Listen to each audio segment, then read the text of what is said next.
And staying with President Moon Jae-in's speech to the Swedish parliament, we now take a quick recap on the main points he made. The president says North Korea's practical steps for denuclearization are needed to speed up the denuclearization process.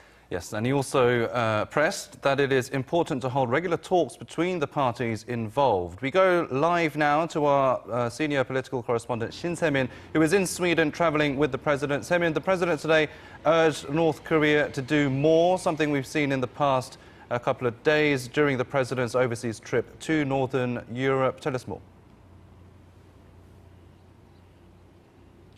Right, a lot to digest. President Moon Jae-in's speech at the Parliament of Sweden is seen as if he was sending a message to North Korea's Kim Jong-un. Now, but first, moments ago, we saw President Moon Jae-in speaking at the Swedish Parliament during his state visit to the country. There, he called on the regime to demonstrate its strong willpower for complete denuclearization through practical measures. Listen to this. 북한은 완전한 핵폐기와 평화체제 구축 의지를 국제사회에 실질적으로 보여줘야 합니다. 국제사회의 신뢰를 얻을 때까지 양자대화와 다자대화를 가리지 않고 국제사회와 대화를 계속해야 합니다. 잘 교육받은 청년들은 And one way to prove to the world, President Moon said, is by fulfilling the promises of inter-Korean cooperation made by the two Koreas. Moon also called on Pyongyang to meet halfway in accelerating the deals signed by the two sides during their summit last year at the border village of Panmunjom.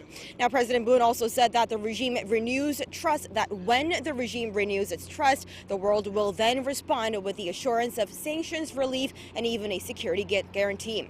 And he also pointed to the importance of holding talks, whether they be bilateral or multilateral, alluding that the absence of official summit meetings isn't helpful in resolving the denuclearization process.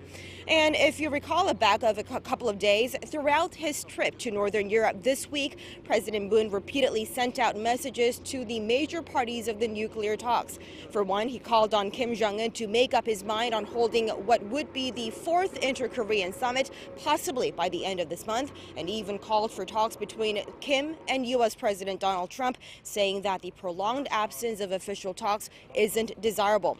So certainly this week has been a game changer in that the stalled denuclearization process may see some extra boost and some progress after all, as the President Moon had been calling on the major parties to come together for talks, and that in this, especially as we are waiting to hold for another summit meeting, a diplomacy-heavy week of G20 summit in Japan at the end of this month, where we will see a lot of the major parties meeting on the sidelines to talk about the denuclearization process. Guys, back to you.